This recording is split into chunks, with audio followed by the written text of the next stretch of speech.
Olá, gente, tudo bom?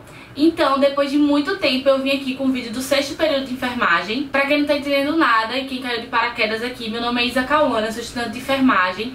Eu estou no 10º período atualmente e eu tava fazendo tipo uns vídeos, né, falando sobre cada período. E aí eu sempre demorei pra postar, mas mesmo assim eu vi muitas pessoas pedindo pra eu postar os outros vídeos. Então mesmo com muito atraso, eu vim fazer pra vocês. Antes de fazer o vídeo, eu sempre pego todas as minhas apostilas e dou uma lida, faço anotações pra poder tentar passar o mais completo pra vocês, certo? Então esse é o vídeo do 6º período, assim como do 5º período. Eu também vou dividir esse vídeo em dois, uma parte teórica e uma parte prática, porque senão o vídeo fica muito grande. Porém, eu tenho alguns avisos. Pra quem não me conhece, né, eu sou estudante de enfermagem, como eu já falei. Eu estudo numa faculdade particular da minha cidade. E esse vídeo, ele não é pra ensinar nada, certo? Eu não vou explicar, tipo, o que significa cada coisa. É um vídeo falando como foi os meus períodos de enfermagem, o que é que a gente aprende nesses determinados períodos, certo? Outra coisa, eu falo bastante, então se você não gosta de gente que fala muito, esse vídeo provavelmente você não vai gostar. Eu sei que tem muita gente que gosta, muita gente que não gosta. Então se você não gosta, é melhor você fechar o vídeo. Então vamos lá, 6º período, né? 6º período a gente teve 1, 2, 3,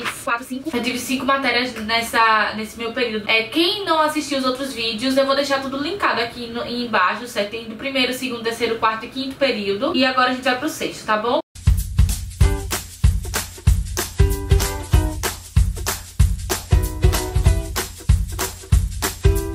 Bem, a primeira matéria que provavelmente, dependendo da faculdade, pode ser que não tenha na grade, foi bioestatística que a gente pegou. Então nosso professor, ele era formado em ciências contábeis, nada a ver com enfermagem. E infelizmente foi uma matéria que, assim, eu sinceramente não sei pra que serviu na minha vida, certo? É tanto que é o material dele, eu separo minhas coisas, todas as minhas apostilas em envelope. Se vocês quiserem, eu até posso fazer um vídeo falando sobre organização e tudo mais. Mas enfim, e aí o envelope dele é bem pequenininho. Então, basicamente, o que a gente aprendeu? Média aritmética, mediana, moda, a gente aprendeu frequência absoluta e frequência relativa e acumulada. E os conceitos de estatística, história da estatística, conceito de amostra e amostragem. Resumidamente foi isso, realmente foi isso.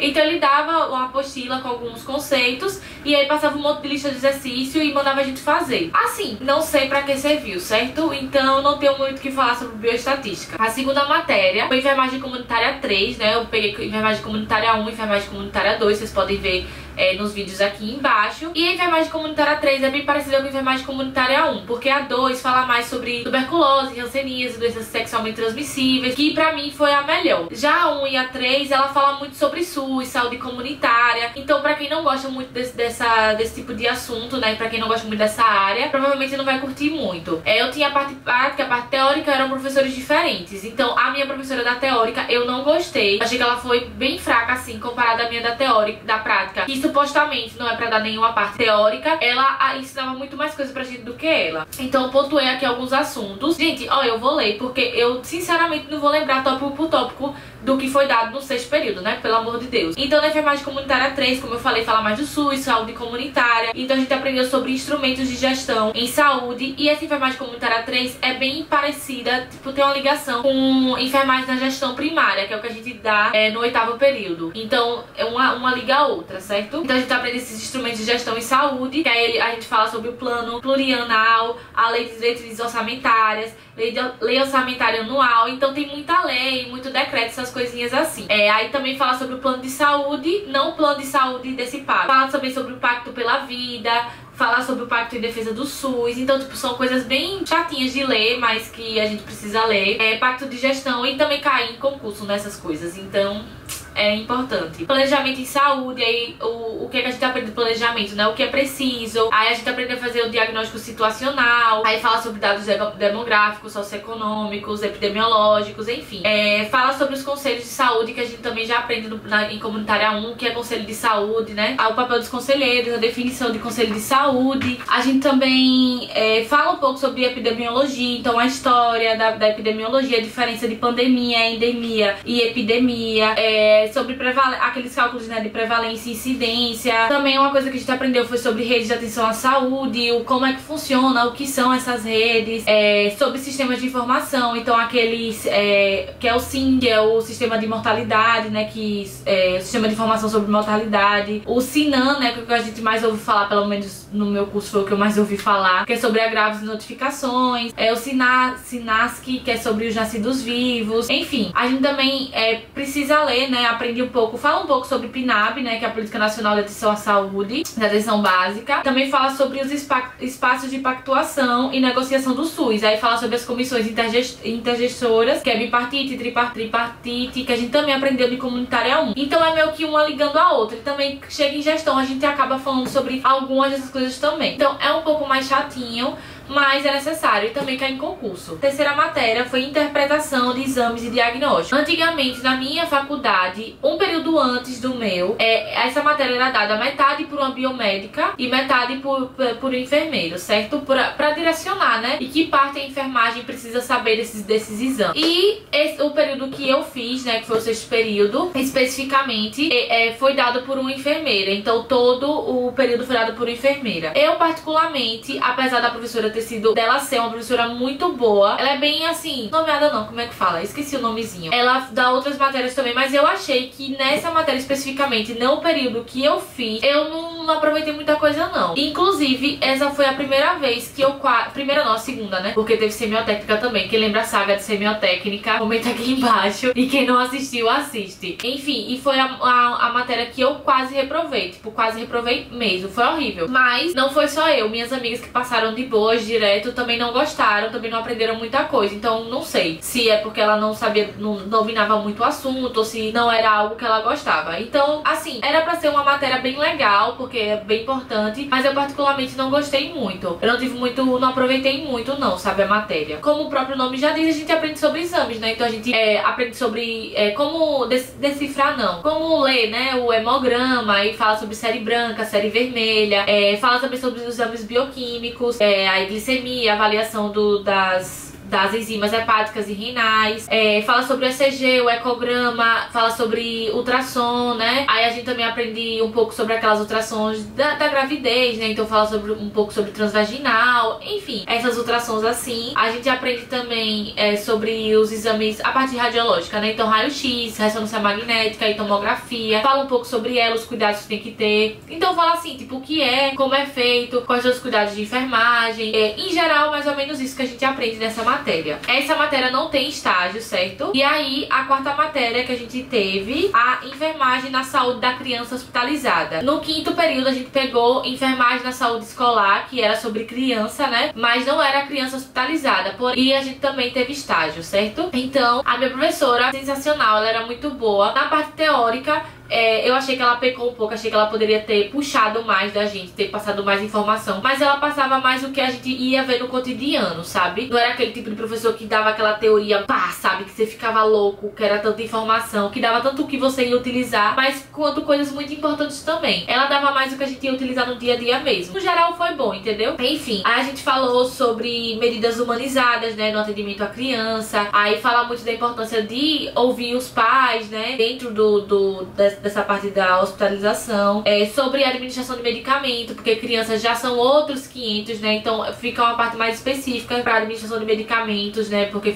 os cálculos são diferentes. A gente fala também sobre os procedimentos e técnicas específicas para crianças, tipo sondagem, curativo, inalação, então algo mais específico. Aquela parte de semiotécnica, só um pouco mais específico, quais são as diferenças, né, de adulto para criança. A gente aprende também a parte das doenças, né, então vem as doenças de pele e mucosa, as doenças neurológicas, tipo hidrocefalia, né, que tem muito em criança, as doenças renais, as doenças renais e urinárias, né, do sistema urinário, cardiovasculares e respiratório. Foi o que a gente aprendeu. Então o que é que a gente via nessas doenças? O que eram essas doenças? Quais acometiam mais as crianças? Então ela deu algumas específicas desses sistemas que eu acabei de falar.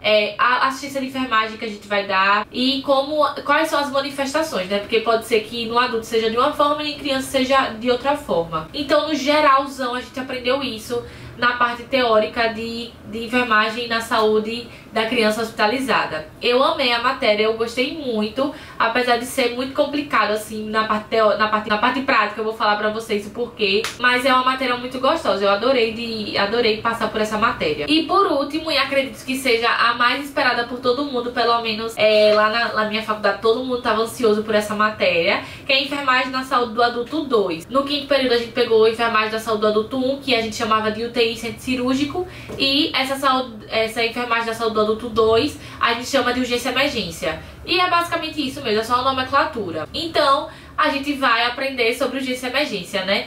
Gente, meu professor era sensacional, é sensacional, enfim, né, que ele não faleceu. Sensacional mesmo, também é um enfermeiro bem renomado aqui na minha cidade. E ele tinha um método muito legal de ensino, sabe? Que pode até servir pra vocês como uma ajuda pra estudar. Ele sempre passava os encaminhamentos. Quem foi aluno dele, eu não vou citar nomes, óbvio, né, mas quem foi aluno dele vai lembrar disso.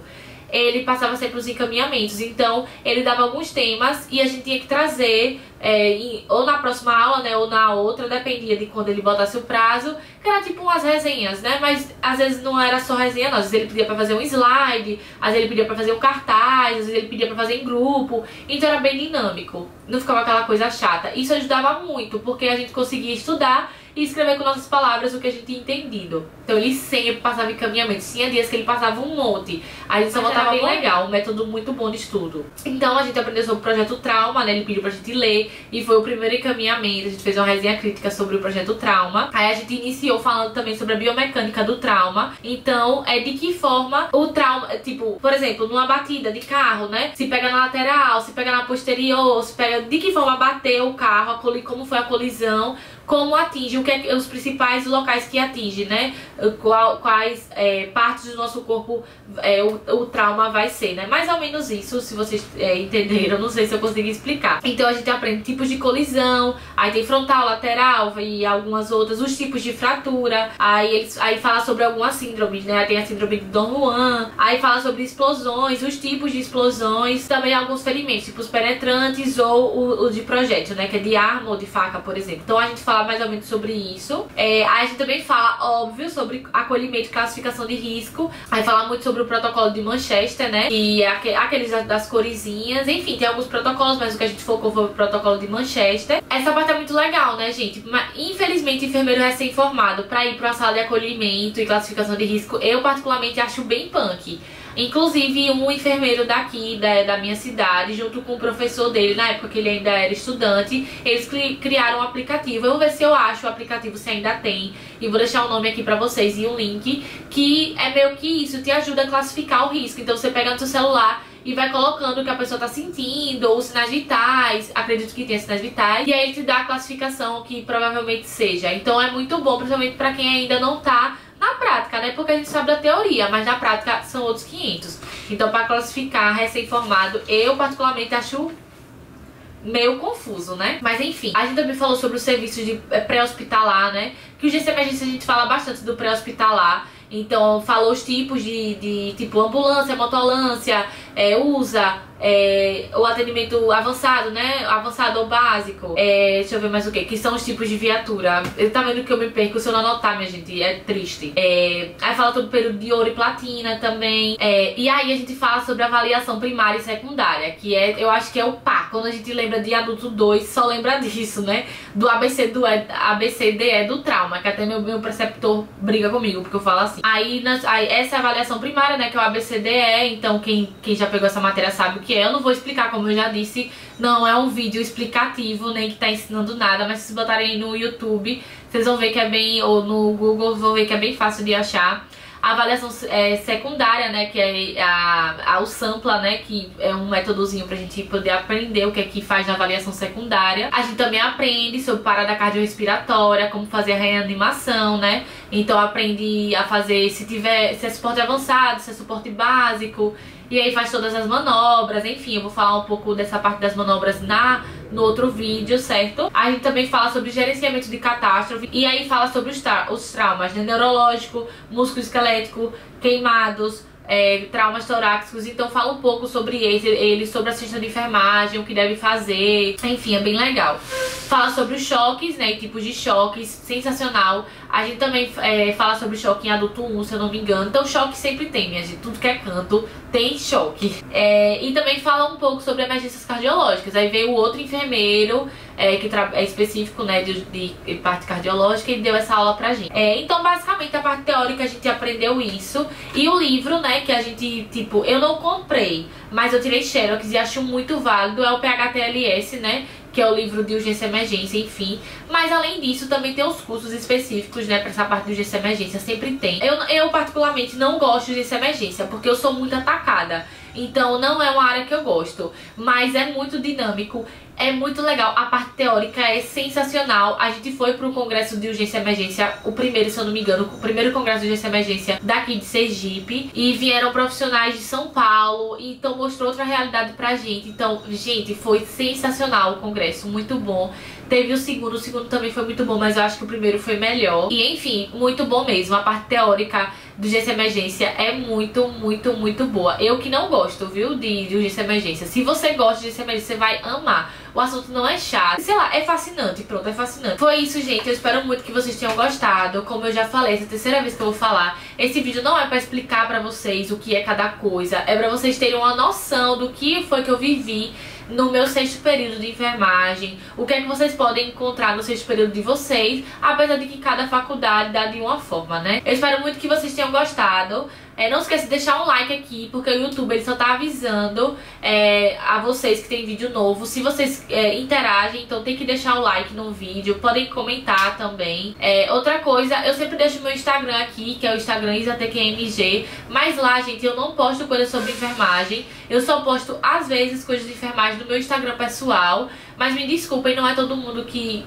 Tem muita gente que me segue e eu olho, geralmente eu vejo assim, né, estudante de enfermagem, alguma coisa assim, e eu acabo aceitando, mas não é sempre que eu aceito, porque é meu Instagram pessoal mesmo, e eu não é o Instagram de enfermagem, entendeu? Mas no outro Instagram, no IsaTQMG, que é o Instagram do meu trabalho, eu acabo respondendo vocês. Então se vocês quiserem tirar uma dúvida, aqui no YouTube eu demoro muito pra responder, mas lá eu respondo muito mais rápido, porque eu sempre tô lá. Então vocês podem deixar dúvida nesse Instagram. Também não esquece de se inscrever, não se esquece de se inscrever aqui embaixo. Então é isso, um super beijo pra vocês e até o próximo vídeo. Tchau!